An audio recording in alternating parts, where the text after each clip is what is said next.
Thanks for joining today's webinar, What's Next in Test Prep, Preparing Students for the New Digital SAT. I'm Mercedes Munn, K-12 Institutional Marketing Director here at Tutor.com, and we are joined today by Rob Franek, Editor-in-Chief at the Princeton Review. Welcome, Rob. Hey, Mercedes, thanks for the invitation. And folks, thank you all for joining us this afternoon. I'm really looking forward to a lively discussion, both Mercedes and I. So thanks for the opportunity.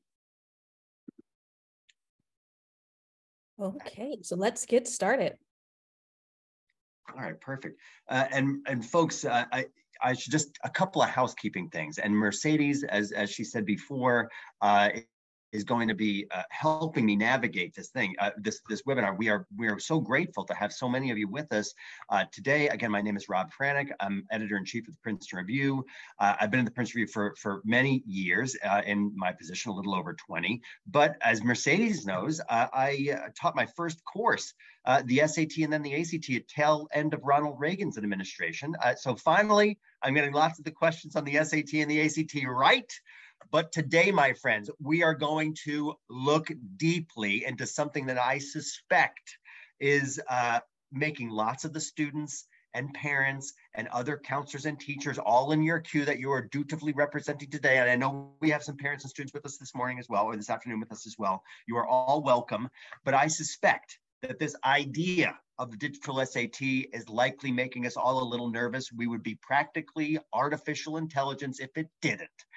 But my commitment to you, both my commitment and Mercedes' commitment, is that in the next 45 minutes to an hour of time, you can teach the master's class on the digital SAT, its format, its function, what students are going to be talking about, how colleges and universities are likely going to use that new digital exam, and we'll be touching on each of those things. Now, as I said before, I'm Editor-in-Chief of the Princeton Review. I write a bunch of books about college admission. Mercedes put them up on this slide. I'm responsible for content in a bunch of different channels at the Princeton Review. Our books with Penguin Random House, we have a little over 150 books in publication altogether. Many of them are focused on test preparation, financial aid, paying for college, and then several college guidebooks that I write with a number of wonderful folks at Princeton Review. Please do, I'm hoping that today's conversation goes far past just the hour that we'll be spending together today.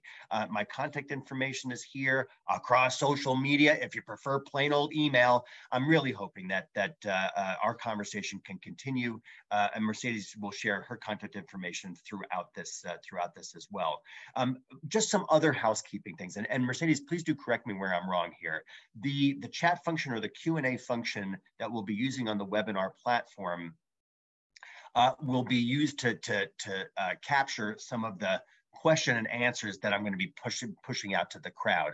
And folks, one of the things that I talked to Mercedes about and our team here at the Princeton Review about, and if you've ever heard me present before, I'm not much of just a lecturer. I'm hoping that we will have extreme participation. My students call these exercises that I force them to do ice smasher exercises, and we're going to prime the pump and do each of them today. But to answer the question, because there's so many of this, I can't hear your voices, we're going to use the chat function or the Q&A function. Mercedes, I'm using that nomenclature correctly on the webinar? That's exactly right. Please submit your questions and your answers through the Q&A feature. All right. And then Mercedes, I'll look to you to read some of those questions, or pardon me, the answers to the questions that I volley. So don't be bashful, my friend. You just volley them out as people start to slug them in. Mercedes, anything else that I forgot for housekeeping before we jump into our first slide? No, that's everything. Please submit questions and also answers to your questions, Rob, through the Q&A feature, and then feel free to submit questions throughout the presentation. You don't have to wait till the end. Absolutely, absolutely. Okay, Mercedes, let's take a look at that first slide. Okay, folks, we are going to be spending our time roughly in 3 areas, near equally in each of these things. How could we not have this afternoon's discussion without talking about the change and the SAT? And I'm going to say it out loud. It's a tectonic change from paper and pencil to digital. Might feel like changing gods, and in some cases it is, but we are going to look at those things because I know, and I suspect many of the educators, teachers, administrators are on this call today as well, understand that we can smell fear from students and their families at near 5 blocks, right? I can smell that fear, you can smell that fear, and the only way that I know how to diffuse that fear and that frenzy and that concern is to give good, clear, quantitative information. And that is what we're going to do in each of these 3 points. But number one, we're going to walk away again with an encyclopedic understanding of what the changes to the SAT are, how those changes are going to affect students. And that's going to be the second stanza. So what are students going to encounter on that digital SAT? What is the platform going to be like? How are students going to interact with that platform? What happens, let's say a student should lose Wi-Fi access during the digital exam. We'll talk through each of those things. And the last part, and this is incredibly important, and I know I'm preaching to the choir here, but how are colleges not only speaking about the digital SAT, but how will they likely use that digital SAT in their consideration of a student's college application as they come in over the next year or year's time. So Mercedes, if you think that's a fair way of grouping today's discussion, that's where I'll spend the majority of our time. And folks, as Mercedes says, do not be bashful about volleying questions our way. Mercedes is not going to feel awkward in any way about volleying those questions. Don't feel like you're interrupting my soliloquy up here. If we're talking about something that you want us to know, then you volley it our way. Mercedes will log it in some way to our discussion. We'll have some Q&A at the end as well, just for some questions that we missed, but I'll make sure that we spend our time wisely in those 3 areas. Mercedes, if there's not a question so far, then we'll just look at the first slide. Folks, our full team knows this at the Princeton Review, but I have been a longtime teacher, as I just told you in my opening remarks, teaching both the SAT, the ACT, and many other tests for Princeton Review. We have a lot of teachers and tutors at the Princeton Review, but here's my first question, keeping true to wearing my teacher hat. We're going to have a quiz.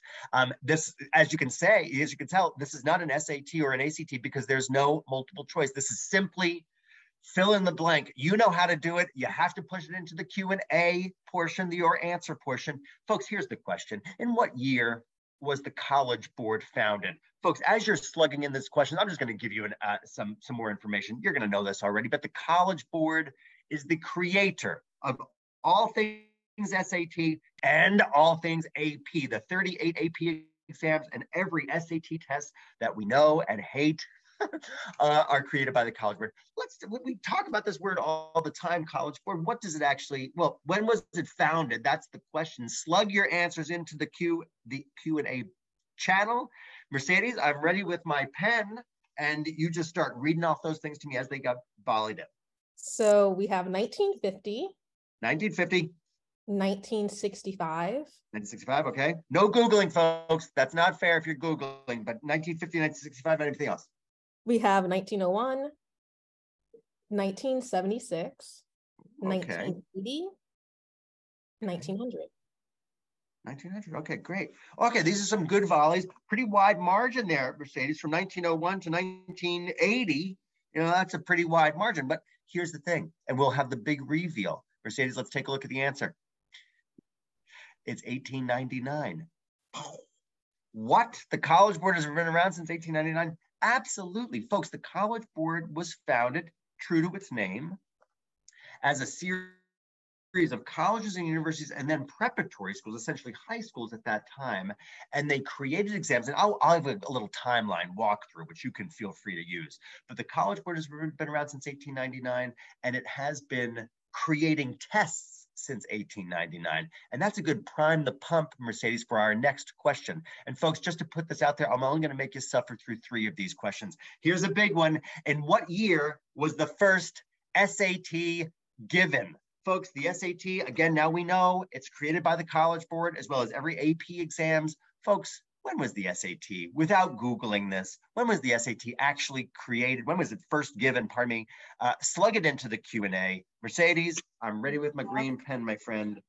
We have 1950. 1950. 1975. Okay. We have 1934. Okay. 1963. All in right. 1930. 1930. Okay, well done. Hey, again, pretty wide margin. 1930, the high or the oldest date, the 1975. Okay, folks, this will be a big reveal. Let's take a look at it, Mercedes. 1926. Well done on the folks that were volleying 1930 or 1930, 1934. You're right around it. Folks, the SAT has been with us, obviously, for a very long time. You will hear me hit on this through the rest of our presentation, but the College Board, who creates the SAT, as we beat this point down, and of course creates AP exams, but the SAT has been in near constant evolution, constant change since 1926. Folks, we're gathered today here to talk about the digital SAT, but let us understand deeply that the SAT has continued to change many, many, many times over since 1926. I'll talk about that as we move forward. Mercedes, let's take a look at our third and last question. In what year was the first ACT given? Folks, the SAT, the ACT, the Hatfields and McCoys of testing. Folks, let us put into the Q&A, into the answer section. What do you think? What was the first year that the ACT was actually given? Slug it in. Mercedes, I'm ready with my pen when the answer starts to come in. I'll give you one hint. It is a younger upstart. Okay, or no hints. Go ahead, Mercedes. We have 1965. Okay. 1950. Yeah. 1970. 1950. Somebody keeps referring that. It's got to work eventually. 1966. Okay. 1968. Again, another 1950, 1940, okay. 1960, 1955, and 1975. All right, great. So we have a wide cross section here, pretty wide cross section, and you guys are right around it. Mercedes, let's take a look at that the big reveal here. 1959. Listen, and these things, one, they should bring a smile to our faces. You know, we talk about these tests all the time, but I bring this up to my own students and even my own colleagues here at the Princeton Review and at Tutor. Sometimes we talk about these things all the time, but we don't know their origins. We don't know the specific dates around them. We don't know why they were created. Mercedes, let's take a look at that next slide. I have a timeline here, and folks, I geek out on these things. I also am not the type of speaker that reads slides to people that can full well read themselves. So I will spare you from that fact, but I will just think about these things and I'll just touch on them. As we talked about this before, the College Board created in 1899, 12 colleges, 3 prep schools. They created the college boards here in 1901. And the college boards, some parents out there might actually, and my own parents included, still called the SAT the college boards. And it's an interesting name because those college boards were created by the College Board itself, and they were substantive exams, testing content mastery of a particular type of academic discipline. Those tests were very much what modern day AP exams are right now, because they tested specific academic disciplines that students were taking and hopefully doing very well in high school. As we talked about before, the SAT, the then acronym, the Scholastic Aptitude Test, started in 1926 to test intelligence for Army enlisted folks in the Army. The guessing penalty, the dreaded guessing penalty, was added in 1954, where there was a quarter point off for each wrong answer on the SAT. That was done away with in 2016. As we see here, 1959, ACT was created. 1970, 71, we can see this stuff. Mercedes, let's take a look at the next slide. I have a couple of these timelines. I'm just going to hit on them very quickly. 1978 was an important one, specifically for our business at the Princeton Review, because that's the first year that the College Board released its first full-length practice test, essentially diagnostic full-length real SAT courses, SAT tests, so that there could be content that super smart folks that did well on testing could then relate to new students coming up. So that was a big start for our business at Princeton Review. The acronym for the SAT changed in 1993 from the Scholastic Aptitude Test to the Scholastic Assessment Test. Folks, I'm going to put this out to the crowd here. Mercedes, I'll look to you for the Q&A on this. Folks, please slug into the Q&A. What do you think the SAT stands for now? So we said 1926, it was the Scholastic Aptitude Test. 1993, the Scholastic Assessment Test. What does it mean right now? Does anybody know?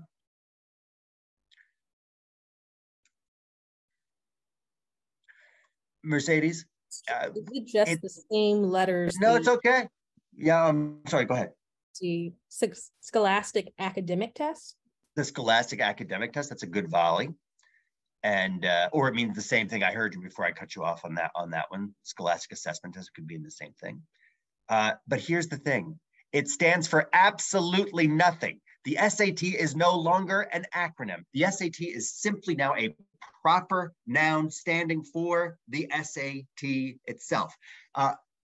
The ACT followed suit in 1996, where it doesn't stand for anything anymore either. So when we think about it, again, we think we know these tests, we think we hear about these tests all the time, but just to geekily talk about this stuff as well, the SAT and the ACT simply are now proper names, and they are no longer standing for any acronym. Interesting stuff.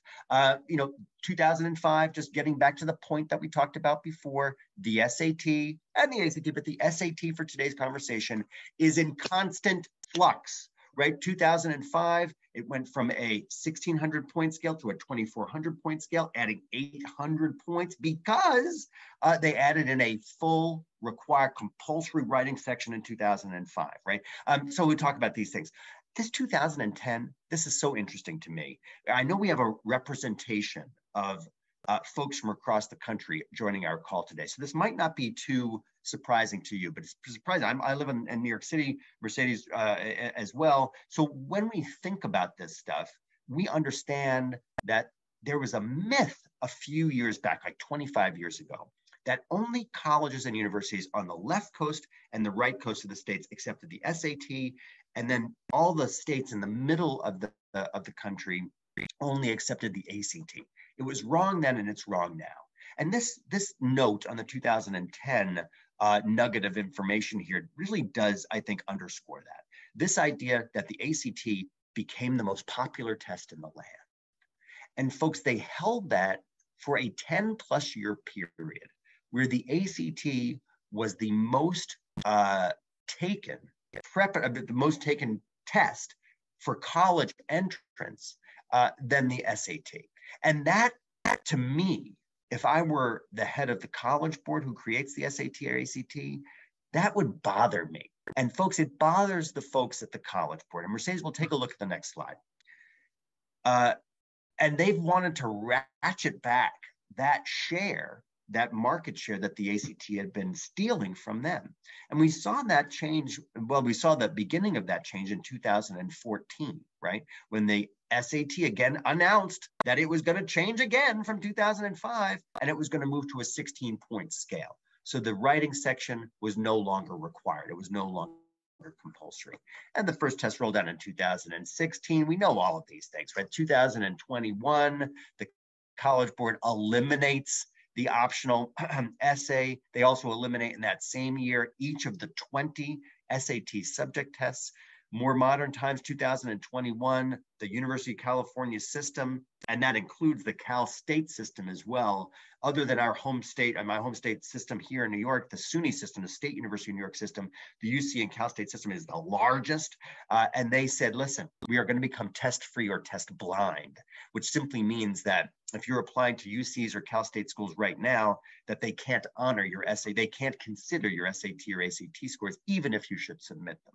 The College Board in 2022, to the point of our discussion today, says that they are going to move on from that dreaded pencil and paper test and create a digital exam.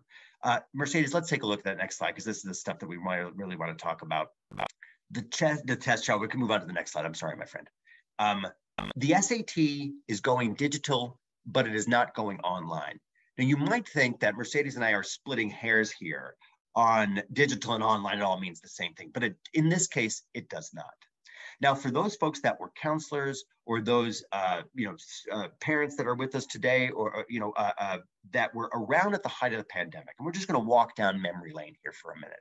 If you were a student, or you were teaching or tutoring students, or counseling students, at the height of the pandemic, the first time a student could actually sit for the SAT in that first year of the pandemic, 2020, was the August 29th administration. The last time that they could sit for an exam was in December of 2019. December 2019, all the way to August of 2020. Now that's interesting because the AP tests went on, and I'm not going to say without a hitch because there was many hitches and glitches that were happening, but the AP tests went on with near no disturbance in the dates. So if you were a teacher or a counselor in March of 2020, by May of 2020, each of the 38 AP exams were given. They were given as an online test, not a digital test, an online test. And in that they were online, there was a host of problems, right? Students lost Wi-Fi, they lost power. They didn't have a great computer. They didn't have the proper hardware to actually take the AP exams. And the long and short of it is, for most of those students, they lost, right? If they had a problem with the AP exams in March and early June of 2020, their scores were discounted or they were never recorded. The College Board, again, who creates all things AP and all things SAT, learned from those mistakes. And they said, we're not going to create an online exam. We're going to create a digital application that even if the same woes should befall students that are taking the SAT in its digital format, that they would not have the same results as AP, right? Students could literally lose Wi-Fi, continue to record their questions, and then as soon as Wi-Fi kicked back in, it would start to upload those questions to the new digital platform. Folks, I'm not a ridiculous fan of the College Board, but in some ways, and you will hear this throughout this presentation, in some ways, they've done very good work here in creating a platform that is so sustainable, at least in our understanding of it current day, around this digital platform. But the truth is that, again, the digital exam is a safer and a more secure platform than an online test could ever be. And Mercedes, I think we expand on this point on the next slide. And folks, again, don't hesitate to prime the pump here, to ask me any questions, but this is a good one. The digital exam will also be done in a testing center. So again, looking back in time to May of 2020, when those AP tests happened online, they happened completely at home, completely online, completely open book, completely open notebook, and they happened without a proctor because of the limitations of the pandemic at the time. Now, again, College Board is learning from this. You're going to be on the digital platform. It is not going to be an at-home exam. It's going to be a testing center exam. One of the things that you'll hear throughout, and I encourage you to listen to critically as you hear from the College Board over the next year of time about the digital rollout of the SAT, is that digital exam will now be given not just on Saturdays, but there's going to be an increase of school day administrations of the SAT. Now, again, let's think back to the timeline that I talked about a couple of minutes ago. We said that, it really was upsetting to the folks at the College Board that the ACT for a 10+ year period was gaining share over the SAT. And this is one of the things that the College Board is creating, and that's the idea of making the SAT in its digital format that much easier, not only for students to take, but for that exam to be administered in school during school days. And we're going to talk about some of those things. But again, we, the administrators, the leaders that we have in our call today, in our webinar today, we have to not only follow the changes in the exam, but why those changes are being made. And some of them are a benefit to students, and some of them are a benefit to the College Board in that idea of market share. Well, we'll talk about this as well. I know we have some students with us today. That's okay. But again, these exams themselves will be proctored in person. So that the question of cheating, particularly in a digital format, on a computer, a laptop, or a tablet that is owned by the student can cause some questions about the ability for students to, let's just say it out loud, possibly cheat. But right now, that is again being diffused by the College Board and creating it in a testing center in a proctored environment, likely in school, and to again eliminate the idea of an at-home exam. Mercedes, I'll look to you, my friend. Are there questions so far from the gallery? Not just yet, but folks, please feel free to continue to submit questions, and I will. Awesome. Thanks, Mercedes. I think this next slide might prime the pump with some questions, but we'll take a look at it. Okay, we're going to look at the app itself. And Mercedes, you could just put up all 3 or 4 of the animation there. The digital SAT. So I just mentioned this before, but this is again, I mean, talk about a tectonic shift. Not only is the exam going digital, but students can use their own laptop, their own tablet. This can be a school-issued Chromebook, right? The College Board has created a platform that is acceptable to all sorts of hardware that students may bring to take that test, right? The laptop, tablet, again, their school-issued tablet or otherwise. If a student does not have that, that equipment, then the College Board will provide it for that student. I'm just going to say this again. If a student does not have an appropriate laptop or laptop or a tablet, then the College Board will create an environment so that those students can use a borrowed one from the College Board. And again, thinking back to what the College Board learned in the administration in May and early June of 2020 of all those AP exams, they learned this, that many students didn't have access to that equipment. And, unfortunately, those students, were not able to likely take those tests or maybe had some problems befall them from a technical perspective. So again, this is a big offer to students and their families. And this is something that I think we could be reassured of in the digital platform. I beat this last point down, but if there are internet issues, because this will always come up, and undoubtedly, you are talking to students and their parents, absolutely.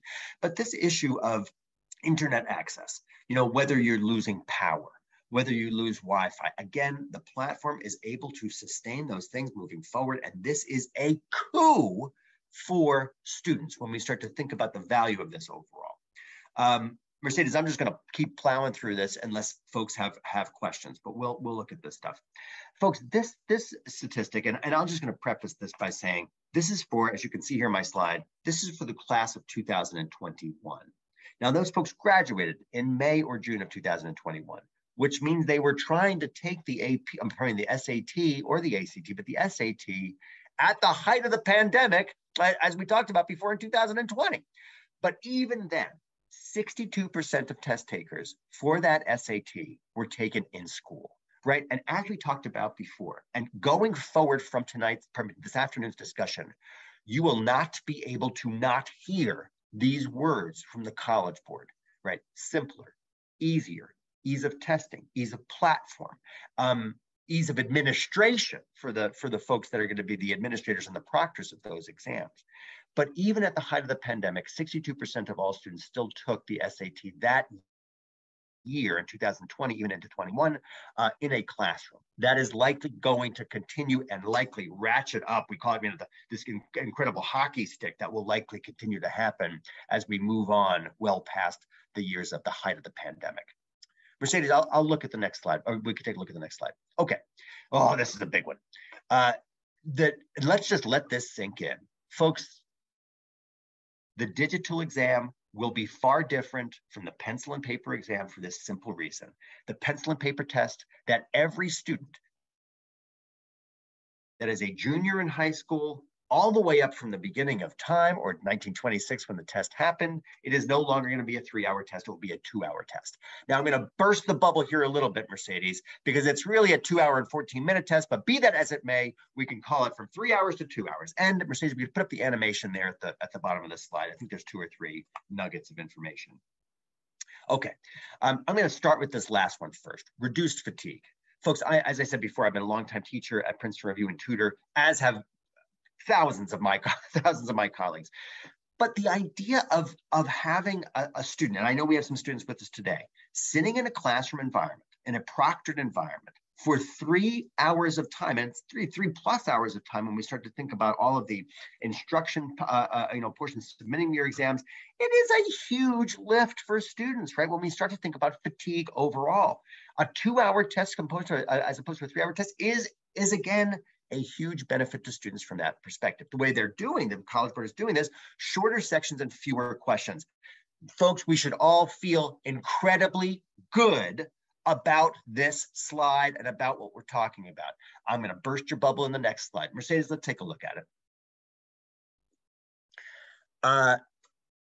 Now, the SAT is becoming an adaptive test.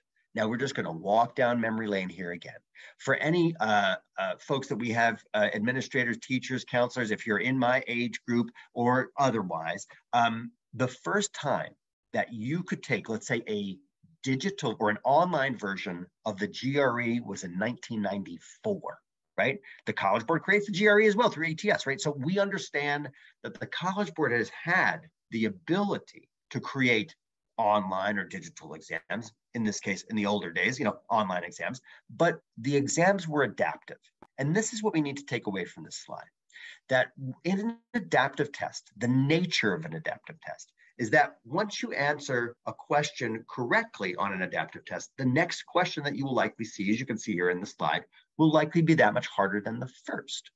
But the inverse happens as well. If the first question that you answer incorrectly, the next question that you see will likely be less difficult than that first question. And this is interesting because it is this idea, this structure of the SAT, that this embracing the adaptive structure, this idea of being an adaptive test, this is what is creating the time savings that we saw on the last slide. But the bitter pill here is the following.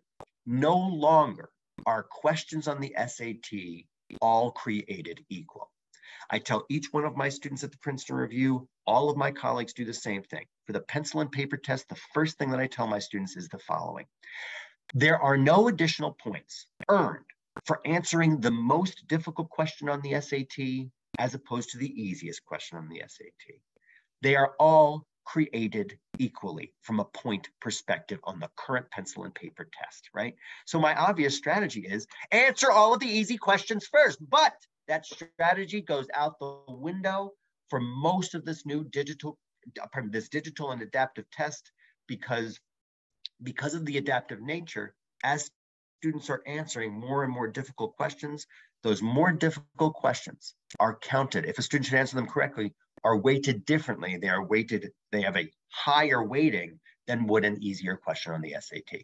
So it's a time savings for students, but the difficult thing to reconcile in our heads is that those questions themselves will be weighted differently. So again, we can feel good about testing, but we have to understand the nature of the adaptive nature of the test, and that's what it is. Mercedes, if there are any questions, just follow them my way. If not, then we're just going to slug through the next slide. Go ahead, my friend. So the first question is around special accommodations for the DSAT if students need extra time. Yep. And then the second one, I'll just go ahead and share it, is whether or not the test is adaptive by question or adaptive by section. Yes. These are both good questions. So the process, the first one around special accommodation, the process is essentially the same for students to qualify for additional time or any other accommodation. Let's not just call it time, but let's call it additional accommodation. It is the same process that students will be going through to earn that special accommodation in the new digital rollout of the exam. Now, I suspect a second follow-up question is, well, what is that going to look like? How is a student that has, let's say a learning difference and has a special accommodation, what does it look like in the new test? That is something that we don't yet know from the College Board. If I did know it, I would report it out to you and I create a couple slides on it, but we do not yet know it. We do know that the process to secure that is the same, and that's going directly to the College Board and working with your counselors, obviously. But what the rollout is going to be, that's the stuff that I will continue to follow back on. And this is something that Mercedes is so good at. As new information becomes available, of course, I'm happy to come back and lead a discussion, but I think the more valuable thing is staying in contact with Mercedes and team and making sure that as those new initiatives or the specifics that the College Board is still a little, shaky on right now, that as they become more clear and concrete, that we'll share that information with you. Mercedes, I didn't write down the second answer. Oh, the adaptive nature. Is it per question or per section? It is per question.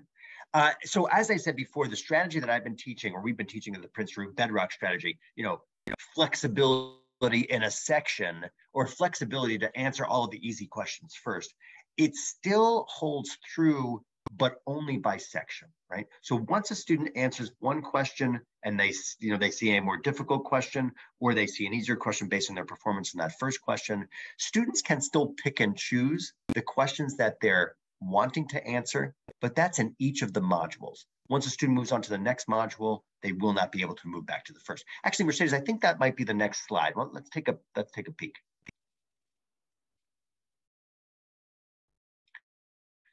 Yeah, I'm going to come back on this securing of the environment, but just the idea of it being a secure test and that the cheating possibility is not there. Let's just take a look at that next slide, Mercedes, because I think this will have the answer shown very clearly. Okay, yeah, okay. And we'll put up the reading and writing and math. Okay, so to answer the question of the adaptive nature within modules, right? So as we talked about before, students, test takers still have the ability to move as nimbly as they would on the pencil and paper test within modules. But once they move on between the first module and the second module, they can never move back to the first, right? So again, adaptive by question, and there's great mobility in each module. But once you move on to the next one, I beat this point down. The other thing that is changing about the test is that there are currently 3 sections to the SAT. But the reading and writing section, the reading, writing, and language section are now being combined in the new digital incarnation, and they're becoming one section, reading and writing, and then obviously the math section is its own section. But just to dig in a little bit here, in each module, as you can see this, and I try not to read slides to people, but 25 questions per test. 2 of them are pre-test questions. Now, pre-test questions are essentially warm-up questions. They are not used as they're not counted towards your score. So there's no harm, no foul on those. The question is, will College Board be actually testing out those pre-test questions as possible use later on in a digital exam?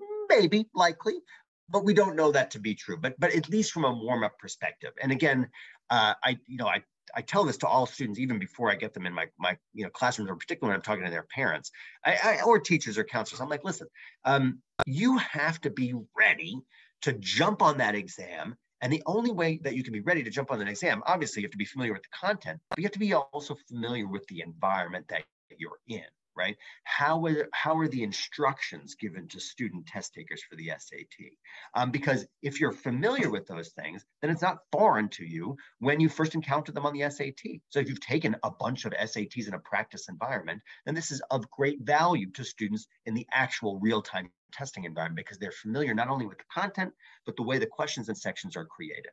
And to me, this will only benefit them that much more in the way that the digital SAT is being created. 32 minutes for each exam, still multiple choice. This last part under the reading and writing, 1 passage per question. So for those folks that might feel horror stories around the long passages of reading and then the 5 or so questions on the side. Now, those passages have numbers associated with the sentences and with the paragraphs, but still, it is a difficult thing. One of the biggest complaints that my students have, and I suspect College Board heard the same thing, was that there was so much reading that students had to do, and then go back to the questions, and it was a time suck for those students, and they lost time, and many students didn't get to finish the exam. So now that will go away. Students will be questioned on a short passage and then 1 question associated with that passage. So that'll be the structure for the first 2 modules, reading, writing. You can see this stuff. Similar for math, right? So 20 operational questions, same 2 pre-test questions, practice questions, warm-up questions, 35 minutes, multiple choice. You can read all this stuff. Folks, I will walk you through some of the next slide, but here I will walk you through some specifics on the next slide. But I think the natural question here that you probably have in your noggins, and I'm just going to say it out loud, is, okay, Rob, I get it. I get the way these exams are structured, but are the questions themselves going to be different?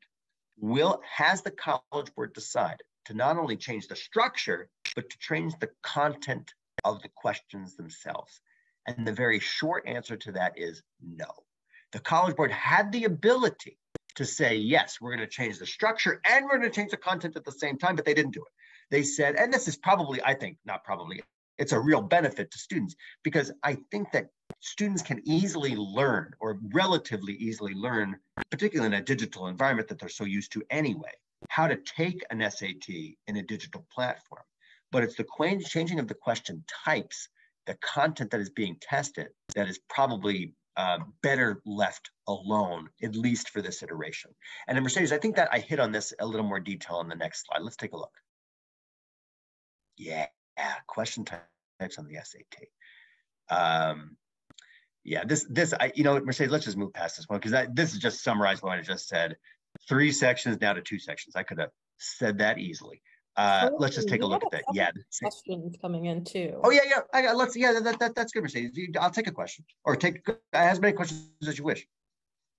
Is there a possibility that a student that receives an easier second module will receive an inflated score potentially? This is a good question. So if a student receives an easier second module, will they receive an inflated score? The answer to that is very definitely no, because of the reasons that we've discussed. Well, one of the reasons that we discussed, I'll just highlight it, which is that students are getting fewer points for easier questions, right? So if a student were to perform superlatively and they're seeing harder questions on that second module, well, then yes, their exam results would be increased because of that. So it's the question of, I think the spirit of your question is this also. Can a student determine in that second module if questions are easier or harder than the first? And what I have told every one of my students is that do not waste your time filling it with anxiety around, oh my gosh, I'm in the second module and I feel like I got a really easy question. Did I answer it incorrectly because it was a trick question? Or now, did I not perform as well in that first section as I really thought I did? And the College Board has been pretty clear about this. They're saying that in most occasions, students will see if they answer a question correctly, the next question will likely be that much more difficult, or the inverse as we beat down. But they didn't say it's going to be for every single question on the exam. They said likely that is the cadence of things that will happen. So with that guidance from College Board, and we've only seen this in a practice test environment because the College Board has only let out 4 practice tests so far and a couple of practice questions in the summertime. But we don't yet know, but we have to place faith in what the College Board is saying. And I think place faith in what we're discussing here today, which is don't fill your time with anxiety, trying to figure out if you answered a difficult or an easy question correctly or incorrectly based on what your question you're seeing next. That's a good one. I'm glad you brought that one up, Mercedes, and well done on whoever volleyed it. And then 2 more questions. Yeah. First, how can scoring be equivalent to the paper and pencil exam? And then to add a little context, Tina shares that Illinois uses the SAT as their accountability assessment for the school report card. And so she wants to understand how they're comparing apples to apples, essentially. Yeah, so it's a concordance. That the question is the concordance table between the digital exam and the current pencil and paper test, right? So probably 10 or so years ago, Illinois as a state switched out from the ACT and it became an SAT test, as an exit exam from high school. So let's take that one first, just because that's a question in my mind. Right now, there is no concordance table for 2 reasons. One, the College Board, as we just talked about, the College Board is saying that the question types themselves are not changing, so the scoring algorithm will likely remain the same, understanding that the weighting of questions, but the scoring algorithm will likely remain the same, so that there's no need for a concordance table. But I think we should all be a little skeptical of that. So I'm assuming I'm preaching to the choir here. But the other thing is that they are hoping for huge cohorts of students to take that digital exam.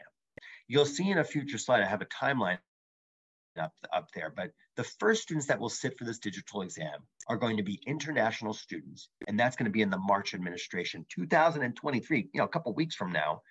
International students across the globe are going to be the first cohort let's call it guinea pig cohort taking the digital SAT. And likely from that those administrations of that digital SAT, that is going to likely shore up what the College Board is putting out there, which is you don't need a concordance, or we're gonna reveal that data as we move on, and it's likely going to show that a 1600 on the digital exam and a 1600 on the pencil and paper test are essentially the same. We are right to ask the questions. We are right to be skeptical. But the College Board, again, I'll give them some props here. They are very willing to share out the data from those cohorts of students, particularly international, and then PSAT students in the States that are going to take the PSAT in the fall, and likely because they want to ensure that massive amounts of people flock to that test, and that, let's say, Illinois doesn't switch back to being an ACT test, ACT state rather than an SAT state. Mercedes, could you just refresh me on that first question that you said, because I answered the second one first. I believe you answered that question. The other question was, well, you answered if scoring is equivalent to the paper and pencil exam. And then there was a question around, are results reported immediately for students to review? And then I know this one is a common question, so I'll throw that one out there too. Will there be a calculator? Oh, yeah. Thank you, Mercedes. I appreciate it. The idea, the immediacy of this course, days and not weeks. It's not going to be immediate. You push a button on your exam and then you'll get it, but it will be days and not weeks of time, which is something to celebrate. And then the other one was calculators. Yes. So we're doing away with no calculator math, and which is a huge thing for students. One of the biggest complaints on the current pencil and paper SAT is that some of the math sections allow for a calculator and some of the math sections do not. But for the new digital exam, it will all be calculator math. And the College Board in its app has built an in-app calculator for that purpose. So if a student doesn't have or didn't feel, again, back to the access question that we talked about before, the access to the appropriate hardware that they might not have in the current pencil and paper test, that goes away in the current digital test because it will be built in for everyone. That's a good one. Folks, I'm just gonna, and Mercedes, I'll just read off these. Again, I don't like to read slides to people, but I just want to note this point, and we'll just do the reading and writing section. We'll worry about the math later on. On the left-hand side of your screen is the official SAT practice test. These are the official questions that are released from the College Board on the pencil and paper test. And then these are the digital sample questions that I talked about before, these digital samples that the College Board has been letting out over the last couple of months. So I'll just read them to you. I'm just going to read the reading section to you, and then we'll move past the slide. So reading section on the pencil and paper test says, as used in line 9, backed up most nearly means.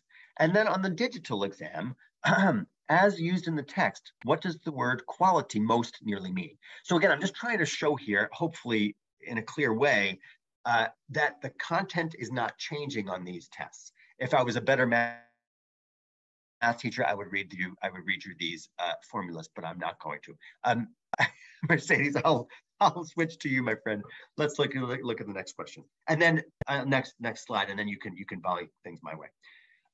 Folks, we just touched on this before, but it's an important one for us to say out loud. Again, international students, any student outside of the United States is going to be taking their first administration. No longer will it be available in pencil and paper format for international students. That's happening this March. And then continuously as we move on.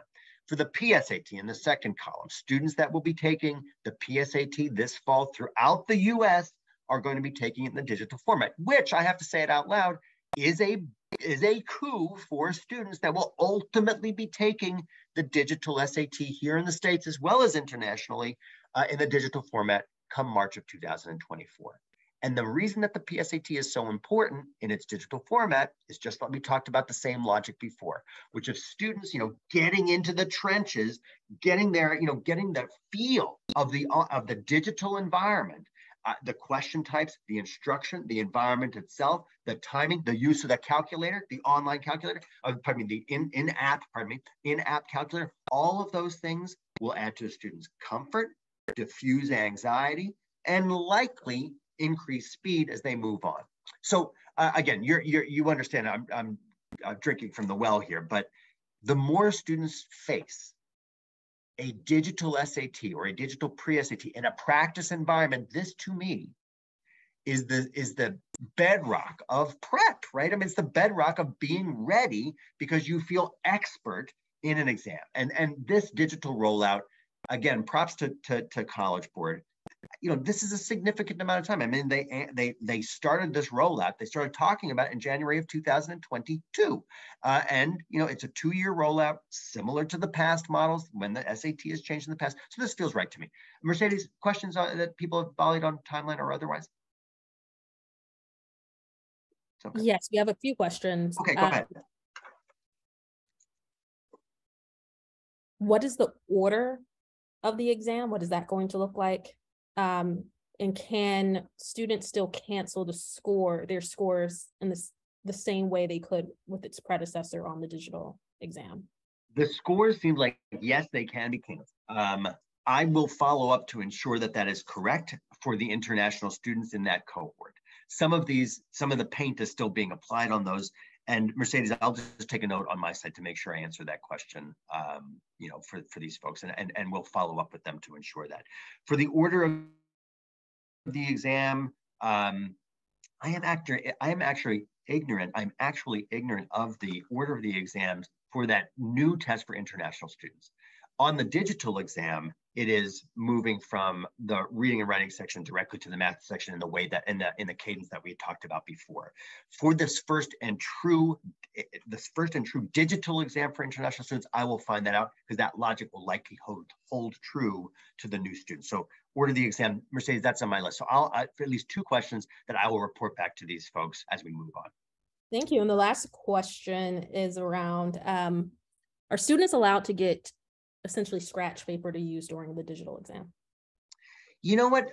The College Board has not made it clear that they can bring in other scratch paper. What they have said is that there is a scratch pad, digital scratch pad on the app itself. So students are encouraged to have that happen, but I will find out specifically if they can bring their own scratch paper, you know, to work out problems and then plug them into the exam. The digital exam, pardon me. Sounds great. Thank you, Rob. Yep. Yeah.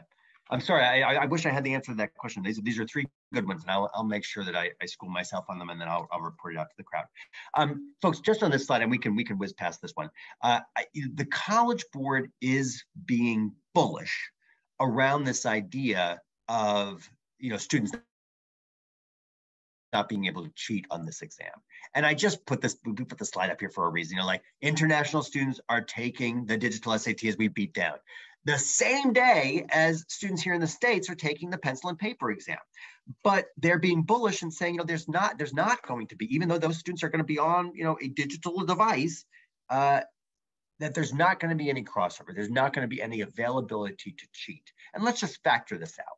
You know, the likelihood, let's say, Mercedes, you and I are sitting in Manhattan. We're sitting next to each other in a testing center. We're both ready to take the SAT on the same morning. And the likelihood that after we answer the first couple of questions, that the questions that you will see seated next to me and that I will see on my exam are likely never going to be the same. And that, to me, is the bedrock structure, and valuable structure as it is, to diffuse the craziness that we saw and heard around the online AP exams back in May of 2020. And I, you know, we'll see. I mean, but I like the idea of being bullish around these things. And I think the College Board, you know, because a lot of students are nervous about it, our parents are concerned about it, but I think this will be an interesting, at least experiment in that way. But again, you know, props where they're due. Mercedes, I'll move on. And again, you volley questions my way as they come in. Okay. And Mercedes, we just put up these 2 lines in the graph. Okay. Folks, I can summarize this slide very quickly to you. Because of the pandemic, test takers for the SAT and ACT cratered during the exam. We talked about this already, right? I mean, we said that the first time a student could take an SAT in 2020, the height of the pandemic, was March 2020, was March 29th, I mean, August 29th of that year. But the truth is that students from across the country, even whom had successfully registered for an SAT, and to a lesser extent, an ACT, in that first year of the pandemic, even though they got their registration in the mail, said show up at a testing center, most of those students nationally, that was rescinded 40%.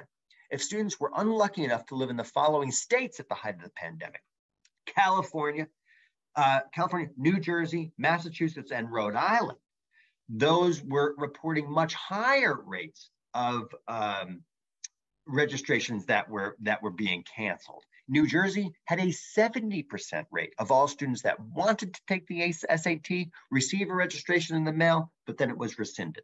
So when we think about it, the SAT and the ACT have a lot of repairing to do. They have a lot of repairing to do from a market share perspective, which we can see just by the number of test takers on this, painfully showed on this slide, but also from a faith perspective for students and their parents and counselors. And just going back to what we heard, or what I talked about a couple minutes ago, was this idea of ease of testing, the increase of SAT school days in school, and again, combating some of the questions around cheating. Mercedes, we'll move to the next slide unless there's a question on this one.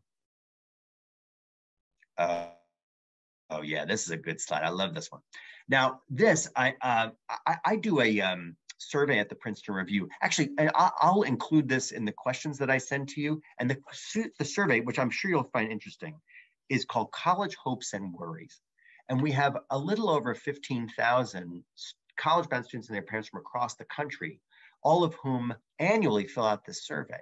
And it's interesting because I ask them all sorts of questions of their hopes and fears around the college process, but we also ask them on this slide, which exam are you actually going to take, right? Now, if I were ACT, I would be shaking in my digital boots here. 39% of all students are taking the SAT, 14, you could read all this stuff.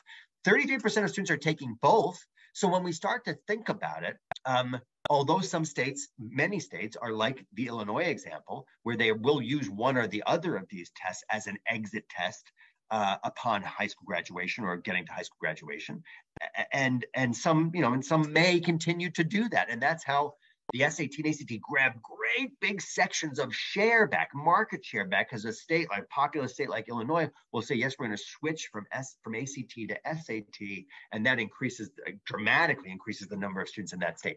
So this is just a survey from the Princeton Review on our typical students from across the country and globe. Which tests are you going to be taking? And it's interesting as well to me, because if history proves correct, let's look back to the last time the SAT changed, right? Rollout changed in 2016. Now, if history proves right, students will either, one, flock to the current exam before it changes, or they will flock to the next best test in town, which is going to be the ACT. But we will see over the next year of time before March of 2024, what will happen. We could do a little soothsaying on the next slides if we have enough time. Mercedes, I'll take a look at the next slide. Digital SAT, and Mercedes, you just tell me, I know I'm yapping on here, I'm probably blowing past our time. I can speed up this next section because this is all about colleges and how they're relating to the exam.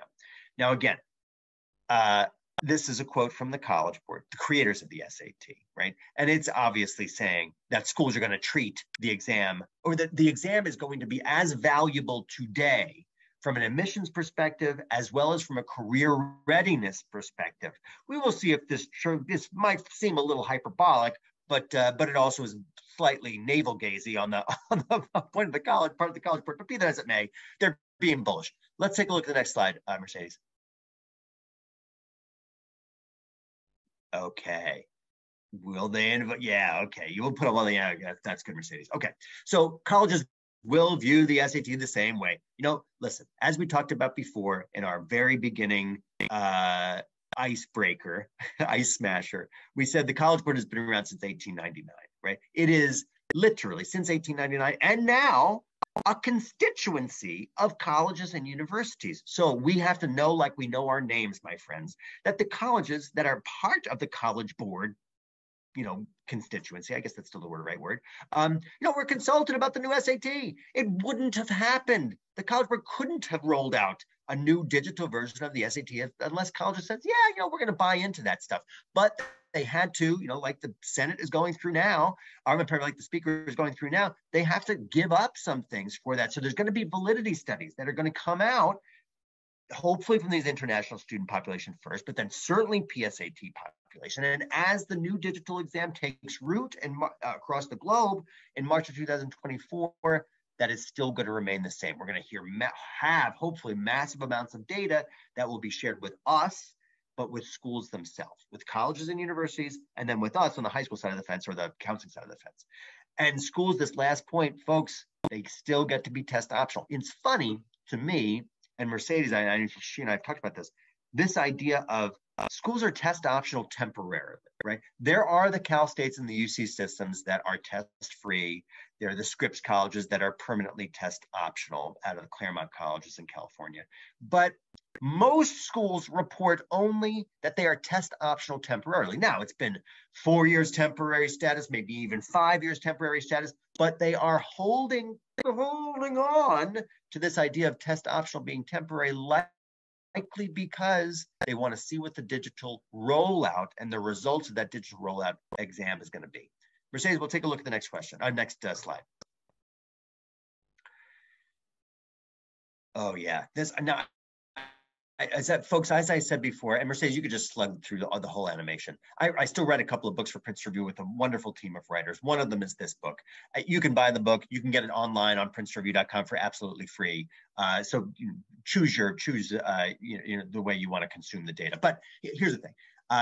It's called The Best 388 Colleges. I reached out to the deans and directors of admission of each of the 388 schools. 300 of them got back to us, but we asked them lots of questions. But we asked them questions about how they are treating the SAT right now. And as you can see, biggest piece of the pie, test required. That's the MITs of the world have reinstated their requirement of the SAT or ACT. Test flexible, that nomenclature might be a little new to folks on the call, or maybe not as new to me, but test flexible means that if you didn't submit your SAT or ACT, then you have to submit another exam. And the obvious choice are AP exams. Test optional, obviously the largest cohort here, test optional, right? So you have the option to submit your test scores, but you're not prohibited from submitting your test scores should you wish. And then the test-free schools, which represent both basically all the UCs, all the University of California schools, and all the Cal State schools. But it's still a measly 7% of all schools in the country, even though it's the biggest of the state systems. So when we think about it, we must think about this. And Mercedes, I think I have an interesting animation on the next one, which is 93% of all schools, 93% will still consider your SAT or ACT scores. So out of these 300 administrators, 87% said fall 2022 were test optional. Well, test optional, Mercedes, you could hit that next slide. It's okay.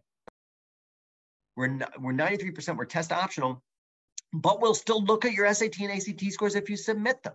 Mercedes, you could take a look. Yeah, right. We'll just hold it right there. And then for fall 2023, it's ratcheting down to 82%. But this is the hardest thing for me, and we have a lot of students coming through the Princeton Review channel, right? A lot of college graduates. We had 1.4 million of them come through our channel last year.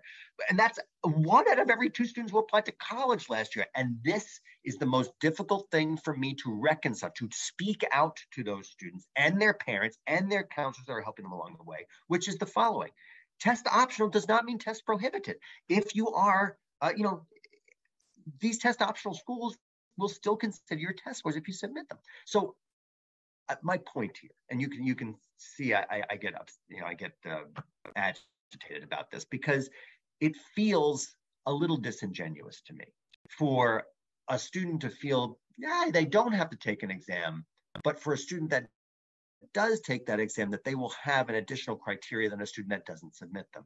And Mercedes, we'll take a look at this next thing, and I'll speed it up and 3 more minutes, and I think I can get through these next 3 slides and then get these folks out of here on time.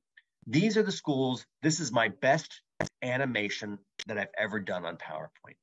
And it is, that might seem hyperbolic, but these schools are temporarily test optional. And folks, it is a lot of schools. And this is just a small portion of them. So when we think about this stuff, and listen, I'm a test prep teacher, as I've beat down already.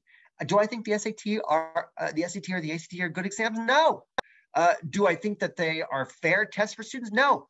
But do I think that they are still gatekeepers for academic admission and for the doling out of scholarship dollars at a lot of schools? Absolutely, yes. So what doesn't matter, my opinion, of how good the SAT or the ACT are, it matters how they are used in the college admission process. And that is what we are talking about today, right? That we have to understand what the exam is and its component parts and its new iteration, but we have to understand how schools are still looking at them? And this slide to me makes it painfully clear. The answer is yes.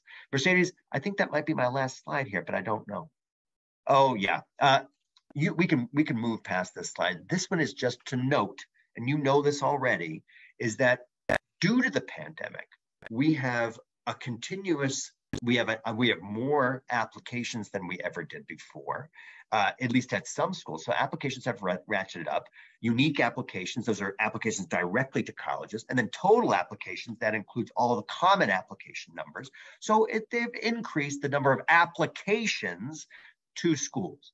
And we know that the impending admission cliff is coming.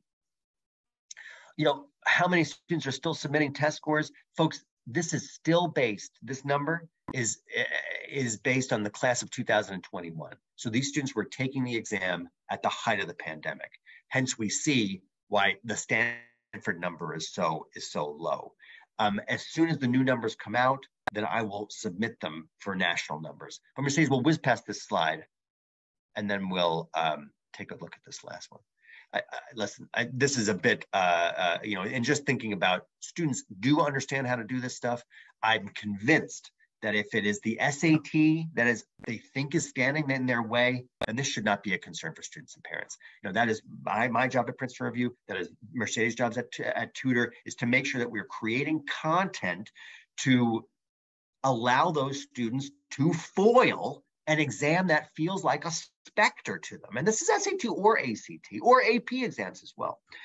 Folks, if you didn't tire of hearing me talk about this, I'm hoping, again, as I said before, that we can continue the conversation. I put most of this stuff up on our YouTube channel as well, which if you want, I'm trying to record. I should be recording more, but Mercedes and I work on many of those segments together. So Mercedes, I'll turn the mic back over to you. If there's last minute questions, get these folks out of here relatively on time, and then we'll wrap up. Sounds great. Thanks, Rob. This has been fantastic. A few questions coming in. Go ahead. Yeah. This is a concern coming from parents. Parents are asking that students who are doing the paper and pencil tests will have a higher score compared to the digital SAT. So is there, again— it's a good— I totally hear you. And I so appreciate this question. And honestly, I should have brought it up because it's one that comes up often. I speak to high school students and parents almost on any given evening, and this question comes up often. The likelihood that students will do dramatically better on the pencil and paper test to the digital SAT is probably relatively slim. And here's the thing. There is the idea of, go with the evil that right? The pencil and paper test has been around for a long time. The last time it changed was in 2016. If you have the ability to take it and prepare for it, then, do it. But the College Board, because of the newness of the exam, the newness of the test coming in March of 2024 for students in the States, there will likely be a kinder, I don't want to say a kinder scoring, but the College Board will recognize that you are the first class to take, or the first classes to take those tests. And they appreciate that fact to get to those cohort numbers that we were talking about before. And I suspect that there's going to be a benefit to students for the simple fact that they are going to be those first classes, the Marines of the new SAT. That's what I think. Okay, that's somewhat guessing on my side of the fence, but that's what's happened in the past. When the tests have changed in the past, I have not seen, based on our data at the Princeton Review, let's go back to 2016, that students did dramatically better on one to the other. And there's that. And the 2016 change was a big change. It wasn't just getting rid of the writing section. It changed from 4 answer choices to, oh, I could talk to you about the details, but in my mind, history has proven true that there is a eerie similarity between both tests. And I suspect that's what College Board is looking for. Thanks, Rob. And then two Yeah. more questions. Students who have scores from the pilot attempts, can they use those scores as an official exam score? Yeah, this is a good one. And I don't know the official answer to this. I'm going to say the answer is no. But I will prove out that question. I will find out that question. And just for folks that might be uninitiated on the call, the College Board does do practice. Does do. I'm sorry, what was the nomenclature that person used? Pilot attempts. I'm sorry, the practice test, like pilot. Sorry, that's the right word. Pilot attempts. So when thinking about pilot attempts, they're trying to think about students internationally as well as nationally that are those, trying to be comfortable in the environment. But because the College Board is really learning what those students are doing, how they perform in the platform itself, let alone the questions, I am 99.9% sure that they will not be captured, not be official scores. But I'll prove it out. I'll email you guys. I'm assuming we have everybody's contact information, Mercedes. Yes, we do. Yeah. And then the last question from Elizabeth. How can she go about ordering the exam for, I believe, her school? And Elizabeth, feel free to add to this in terms of deciding on the number of exams she would need to order.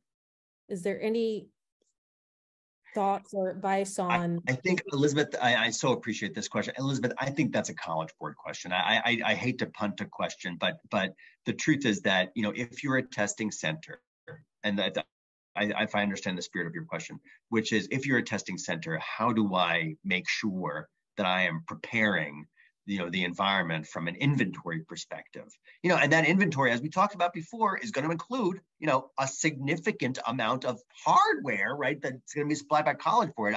I'm kind of in awe of the operational quagmire that's going to bring up, but we'll see how it happens. But yes, that is a College Board question if you're a testing center and from an inventory management perspective.